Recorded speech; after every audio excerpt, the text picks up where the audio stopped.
PSC ক্লার্কশিপের question তো দিয়ে দিয়েছে অফিসিয়াল সাইটে, সেখান থেকে আমি ডাউনলোড করেছি এবং পিএসসি ক্লার্কশিপের 4টি সেশনে যেসব ম্যাথগুলো এসেছিলো সেগুলো আমি সলভ করে তোমাদেরকে দেখাচ্ছি খুব সহজভাবে কীভাবে করা যায়। আজ সেশন 1-এর অঙ্কগুলো ধরেছি। সেশন 1 থেকে কিছুগুলো অঙ্ক আজ করে দেখাবো। এটা পার্ট 1 ভিডিও, পার্ট 2 এবং পার্ট 3 তিনটে পার্টে আমি একটা সেশনকে কমপ্লিট করব। মন দিয়ে তোমরা দেখো, ভালো লাগবে আশা করি। প্রথম যে অঙ্কটা আছে সেটা হচ্ছে 10জন পুরুষ একটি কাজ 15 দিনে শেষ করে এবং 15 জন মহিলা ওই একই কাজ 12 দিনে শেষ করে। যদি 10জন পুরুষ ও 15 জন মহিলা একত্রে কাজটি করে তবে কত দিনে কাজটি শেষ হবে। আমি এটা ওই এফিসিয়েন্সি কর্মদক্ষতা হিসেবে অঙ্কটা সলভ করব। ওটাতে খুব ইজি হবে আর কি। তাহলে 10জন পুরুষ একটি কাজ 15 দিনে করে। 10জন পুরুষ 10জন ম্যান 10জন ম্যান করছে 15 দিনে, ঠিক আছে। তাহলে একজন লোক যদি করবো বলে, একজন ম্যান যদি কাজটা করবো বলে, তাহলে কতদিন টাইম লাগবে? 15 গুণিত 10 ইকুয়াল টু 150 দিন। 150 দিন লাগবে কি না? একই রকমভাবে 15 জন মহিলা 15 জন ফিমেল কাজটা করছে 12 দিনে। তাহলে একজন ফিমেল কাজটা করলে কতদিন টাইম লাগবে? 15 গুণিত 12 ইকুয়াল টু 180 দিন। তাহলে একজন মেলের টাইম লাগছে 150 দিন এবং একজন ফিমেলের টাইম লাগছে 180 দিন। এইখান থেকে আমি এদের এফিসিয়েন্সি বের করব। দিনের সঙ্গে এফিসিয়েন্সি একটু ব্যস্তানুপাতে টাইপের। তাহলে মেল এবং ফিমেলে যদি আমি এফিসিয়েন্সি এখানে অনুপাত করি তাহলে কি হবে?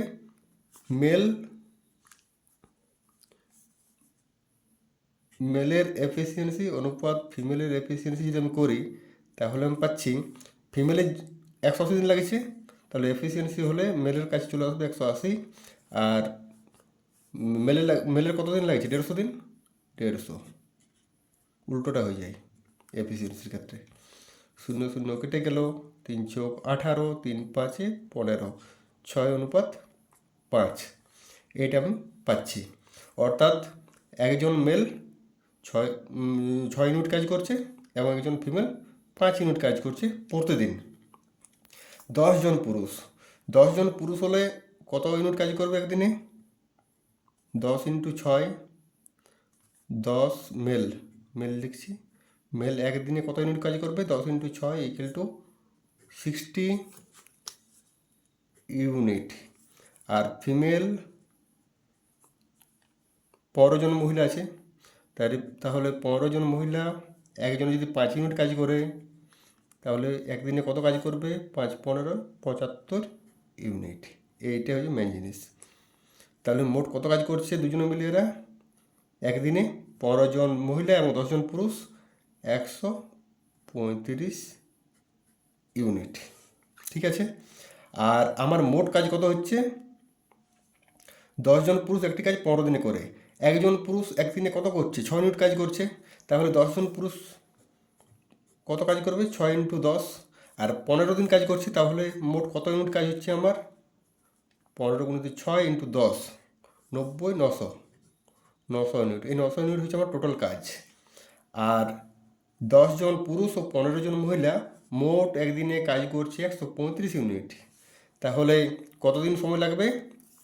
ভাগ করে দেবো 135 দিয়ে, 5 দিয়ে ভাগ করলে 5 2 10, 5 7 35, 5 18 90, 180 আবার যাবে। 9 দিয়ে 3 9 27, 9 2 18, ঠিক আছে। 20/3 6 পূর্ণ 2/3, 6 পূর্ণ 2/3, এইটা হবে অ্যান্সার, ঠিক আছে। কি কাজ করলাম আমি? প্রথম একজন মেল কতদিনে কাজটা করছে, একজন ফিমেল কতদিনে কাজটা করছে, এখান থেকে তাদের এফিসিয়েন্সি বের করলাম। একজন মেলের এফিসিয়েন্সি এবং একজন ফিমেলের এফিসিয়েন্সির অনুপাতটা, ঠিক আছে। এখানে আছে 10জন পুরুষ 15 জন মহিলা। 10জন পুরুষ একদিনে কত করবে? 60 ইউনিট। 15 জন মহিলা একদিনে কত করবে? 75 ইউনিট। মোট কাজ করছে একদিনে এরা 135 ইউনিট। আর টোটাল কাজটা কত সেটা আমি বের করবো। 10 জন পুরুষ একটি কাজ 15 দিনে করছে, তাহলে 10 জন পুরুষ 6 ইউনিট করে কাজ করলে 15 দিনে মোট কাজ হচ্ছে 900 ইউনিট। আর একদিনে এরা কাজ করছে 135 ইউনিট, 10 জন পুরুষ এবং 15 জন মহিলা, তাহলে সেটা দিয়ে ভাগ করলাম, আমার দিন বেরিয়ে গেল 6 × 2 = 3 দিন। নেক্সট অঙ্ক, দুটি ট্রেনের গতিবেগের অনুপাত 7:8। যদি দ্বিতীয় ট্রেনটি 4 ঘন্টা 400 কিমি যায়, তবে প্রথম ট্রেনের গতিবেগ হবে কত? আচ্ছা, দ্বিতীয় ট্রেনটি বলা আছে কত? 7:8 দুটো ট্রেনের গতিবেগের অনুপাত, এটা দেওয়া আছে। আর দ্বিতীয় ট্রেনটি 4 ঘন্টা 400 কিমি যায়, তাহলে দ্বিতীয় ট্রেনটির গতিবেগ কত? 4 দিয়ে ভাগ করব, 4 ঘন্টা 400 কিমি যায়, 1 ঘন্টায় কত যাবে? তাহলে 4 দিয়ে ভাগ করব, তাহলে যেটা সেকেন্ড ট্রেন, দ্বিতীয় ট্রেন গতিবেগ হচ্ছে 100 কিমি/আওয়ার। এটা হচ্ছে এই যে 7:8 দেওয়া আছে, এটা কি দেওয়া আছে? দুটি ট্রেনের গতিবেগের অনুপাত। তাহলে দ্বিতীয় ট্রেনের গতিবেগ আমি জেনে গেছি 100 কিমি/আওয়ার, আর দ্বিতীয় ট্রেনের এখানে গতিবেগের অনুপাত কত দেওয়া আছে? 8 দেওয়া আছে। তাহলে 8 = কত পাচ্ছি আমি? 100। 1 = কত? 100/8। আর 7 = কত? 100/8 × 7। 4 2 8, 4 5 100। এটা কাটাকুটি করলে হচ্ছে 7 5 175/2। 8 2 16, 7 2 14, 87.5, 87.5 কিমি/আওয়ার। এটা হচ্ছে অ্যান্সার। 3 নম্বর অঙ্ক, কোন দুটি মৌলিক সংখ্যা দিয়ে এতকে ভাগ করলে 143কে ভাগ করলে প্রতি ক্ষেত্রে ভাগশেষ 3 থাকবে? ভাগশেষ কত থাকবে আমার? 3 থাকবে। কতকে ভাগ করলে? 143কে ভাগ করলে ভাগশেষ থাকবে আমার 3। এগুলোর মধ্যে কোনটা হবে? 4টে অপশন দেওয়া আছে। ভাগশেষ 3 থাকবে মানে 2 দিয়ে ভাগ করা যাবে না। 2 দিয়ে ভাগ করলে কখনো ভাগশেষ কি 3 থাকবে? থাকবে না। 2 থেকে সবসময় কী থাকবে? ভাগশেষ ছোট থাকবে, 1 থাকবে ভাগশেষ। হ্যাঁ, তাহলে 2 হবে না, মানে এই অপশানটা ক্যান্সেল। 3 দিয়ে ভাগ যদি আমি করি, 3 দিয়ে ভাগ করলে ভাগশেষ কখনো 3 থাকতে পারে না, তাহলে এই অপশানটাও ক্যান্সেল। এইবার 143কে ভাগ করলে প্রতি ক্ষেত্রে ভাগশেষ 3 থাকবে। ভাগশেষ যদি 3 থাকে, তাহলে নিশ্চয়ই 143 - 3 = 140, এটাকে ভাগ করা যাবে, তবে তো 3 ভাগশেষ থাকবে। এইবারে 11 দিয়ে যদি আমি ভাগ করি, 140কে ভাগ করা যাবে না। 11 দ্বারা যা নিয়ম তাতে কী আছে? বিজোড় স্থানীয় অঙ্কগুলি যোগফল এবং জোড় স্থানীয় অঙ্কগুলি যোগফল, যদি যোগফলের বিয়োগফল যদি 0 হয় অথবা 11 গুণিতক হয়, তাহলে সেটা 11 দ্বারা বিভাজ্য হয়। এখানে যোগ করলে তো 1 আর 0 যোগ করলে 1 পাচ্ছি, এটা 4 পাচ্ছি। 4 + 1 = 3 হচ্ছে এটা আমার। তাহলে 11 দ্বারা এটা ভাগ করা যাবে না। তাহলে 3 ভাগশেষ থাকার কোনো প্রশ্নই নেই। বাকি থাকে আমার এই দুটো, এইটা ডিএরটা। 5 দিয়ে 140কে ভাগ করা যায়, 0 আছে মানে 5 দিয়ে ভাগ করা যাবে। আর 7 দিয়ে তো ভাগ করা যাবে, 7 2 14। ঠিক আছে, 3 ভাগশেষ থাকবে। Option D answer.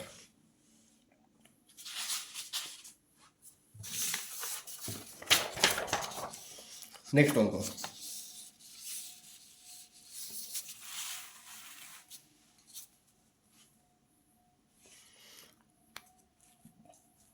কোন বৃহত্তম সংখ্যা দিয়ে 1356, 1868 এবং 2764কে ভাগ করলে প্রতি ক্ষেত্রে ভাগশেষ 12 হবে? প্রতি ক্ষেত্রে যদি ভাগশেষ 12 হয়, তাহলে 12 প্রথমে মাইনাস করে দেবো এখান থেকে। 1356 থেকে 12 মাইনাস করলে কত হয়? 1344। একটা হলো। 2 নম্বর, 12 মাইনাস করলে কত হয়? 1856।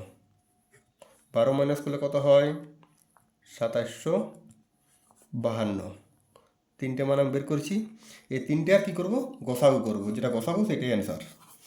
তাহলে এটা প্রথম দুটো নিচ্ছি, 1344, 1856। 1 খাবে, 1344, 2, 1, 5, 512। 512 দিয়ে 1344, 512 2 1024, 0 2 3 320 দিয়ে 512কে গোসাগুর নিয়ম তো সবাই জানো তোমরা। 320 320 2 9 1 192 দিয়ে আবার 320কে 192 8 10 2 12 128 192কে 128কে 128 4 6 64 128 চলে এসেছে এখানে 64 দেখুন 128 এই কাজটা করতে হবে আমাকে পরীক্ষায়। 64 হচ্ছে আর একটা বাকি আছে 2752 64 দিয়ে 2752 এই কাজটা করতে হবে। 4 খাচ্ছে 240 আর 16 256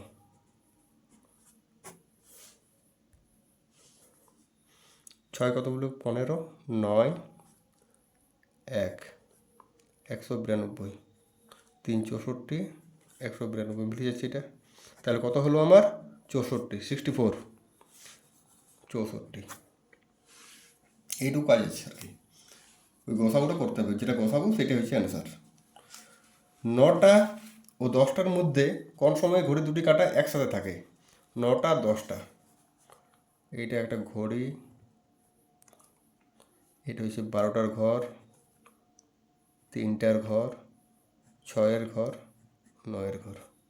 ঠিক আছে, এই টাইপের অঙ্কগুলো করার একটা সহজ বুদ্ধি হচ্ছে, একটা সূত্র আছে 12/11 ইন্টু এই দুটোর মধ্যে যেটা কম কোনটা আছে 9 আছে, তার সঙ্গে 5 গুণ 5 নাম 45, কারণ 45 কত হচ্ছে আমার গুণ করলে 490 540 540/11 কাটাকাটি করলে কত হয় 4 11 কাটাকাটি হবে না আমার ভাঙলে আর কি 4 11 44 10 100 9 11 99 পূর্ণ করলে 1/11। তাহলে সকাল 9টার পর এটি যোগ, তাহলে 9টা 49 মিনিট 49 পূর্ণ 11 মিনিট। এইটা এই 12/11 কীভাবে আসছে এটা একটু ডিটেলসে বললে টাইম একটু বেশি লাগবে। এটা পরে আমি হয়তো ডিটেলস পরে বুঝিয়ে দেবো এইটা কীভাবে আসছে 12/11টা। কোনো মূলধন 12 বছরের দ্বিগুণ হলে বার্ষিক সরল সুদের হার কত? কোনো মূলধন 12 বছরের দ্বিগুণ, আমি ধরে নিচ্ছি আসল পি ইকুয়াল টু 100 টাকা, তাহলে মূলধন কত হবে? মূলধন সুদাসল, পিটাই তো মূলধন, সুদাসল সমান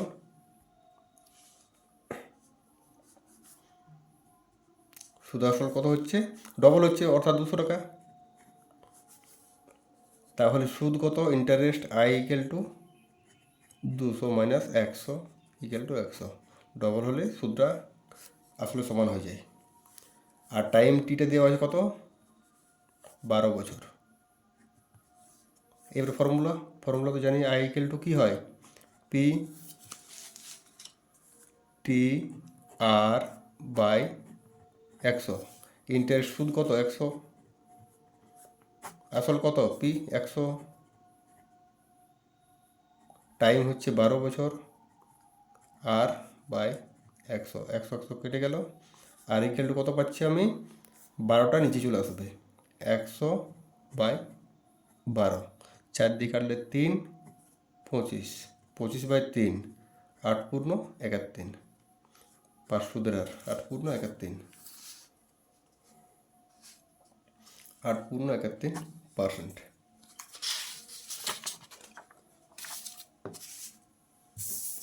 নেক্সট অঙ্ক,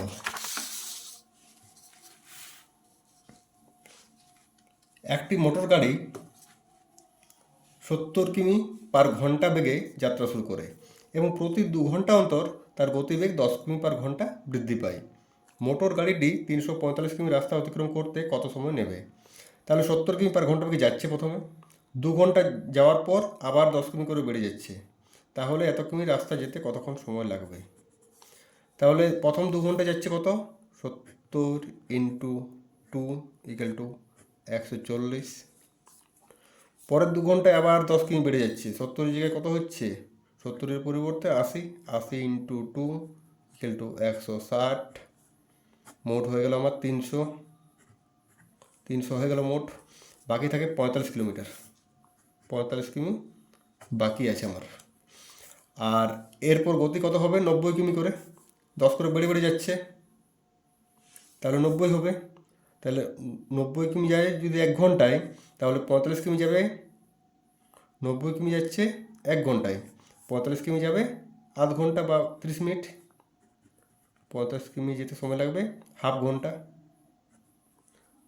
ঠিক আছে, তাহলে 2 2 4, এখানে হাফ, 4.5 ঘন্টা, 4.5 ঘন্টা অ্যান্সার। একটি ক্লাসে মোট ছাত্রছাত্রীর 3/5 অংশ ছাত্রী ও বাকি অংশ ছাত্র আছে। যদি ক্লাসে ছাত্রীর 2/9 অংশ এবং ছাত্রের এত অংশ অনুপস্থিত থাকে, তবে মোট ছাত্রছাত্রীর কত অংশ উপস্থিত ছিল? খুব সহজ অঙ্ক। মোট ছাত্রছাত্রীর এত অংশ হচ্ছে ছাত্রী, গার্লস হচ্ছে 3/5 অংশ।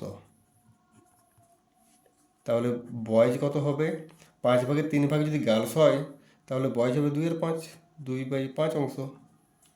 এবার কি বলা আছে, যদি ক্লাসে ছাত্রীর 2/9 অংশ, ছাত্রীর 2/9 অংশ, তাহলে 3/5-এর 2/9, 3/5 তার 2/9 অংশ বলা আছে। কাটাকাটি করলে হচ্ছে 3, উপরে 2, নিচে 15, এত অংশ। ছাত্রী এত অংশ এবং ছাত্রের 1/4 অংশ অনুপস্থিত থাকে, এটা হচ্ছে অনুপস্থিত।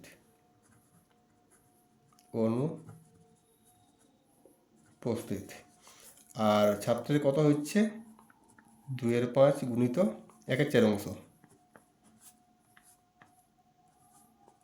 1/10 অনুপস্থিত। তাহলে মোট অনুপস্থিত কত হচ্ছে 2/15 আর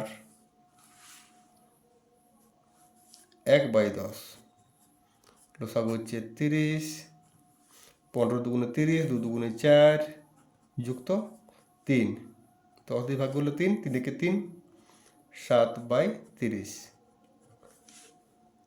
7/30। এটা হচ্ছে অনুপস্থিত। আমাকে বলেছে কি, তবে মোট ছাত্রছাত্রী কত অংশ উপস্থিত ছিল। 7/30 যদি অনুপস্থিত হয়, তাহলে উপস্থিত কত হবে, 30 থেকে 7 বিয়োগ করলে কত হয়, 23, 23/30, 23/30। 1 থেকে বিয়োগ করলে হয়, এটা মুখোমুখি হয়ে যাবে, ওই জন্য আমি মুখোমুখি করে দিলাম। 1 - 7/30, 30 হচ্ছে লসাগু, 30 থেকে 30 - 7, 23/30। দুটি সংখ্যার গসাগু 8, নিচের কোনটি কখনো সংখ্যা দুটি লসাগু হবে না? দুটি সংখ্যার গসাগু দেওয়া আছে 8, 4টে অপশান দেওয়া আছে, এদের মধ্যে কোনটা লসাগু হওয়ার সম্ভাবনা নেই, লসাগু হবে না। গসাগু এবং লসাগু সম্পর্ক কি, গসাগু সবসময় গুণিতক হয় লসাগু। গসাগু যদি 8 হয়, তাহলে 8-এর যে গুণিতক সেটা হবে লসাগু, যে হোক, কিন্তু সেটা সবসময় গসাগুর গুণিতক হবে। তাহলে 8-এর গুণিতক এখানে কী কী আছে, 8-এর গুণিতক 24 আছে, 8-এর গুণিতক 48, 6-টা 48, 7-8-টে 56, কিন্তু 8 দিয়ে আমি 60-কে ভাগ করতে পারবো না, পূর্ণ সংখ্যা হবে না। ভাগ করলে ভাগ করা যাবে, কিন্তু সেটা পূর্ণ সংখ্যা হবে না, পূর্ণমান পাবো না। 8 দিয়ে 60-কে কি ভাগ করা যাবে, পূর্ণমান হিসেবে হবে না। তাহলে 8 দিয়ে যখন আমি 60-কে ভাগ করতে পারছি না, তখন লসাগু কখনোই এইটা হবে না, এইটা হবে অ্যান্সার। বাকিগুলো 8-এর গুণিতক আছে সব। ঠিক আছে, নেক্সট ভিডিও কালকে দিয়ে দেবো আবার। আপাতত 9টা অঙ্ক হয়েছে এখানে, বাকি অঙ্কগুলো কালকে আবার দিয়ে দিচ্ছি আমি। দেখতে থাকো, ভালো লাগলে অবশ্যই লাইক, কমেন্ট, সাবস্ক্রাইব যেগুলো করবে বলো।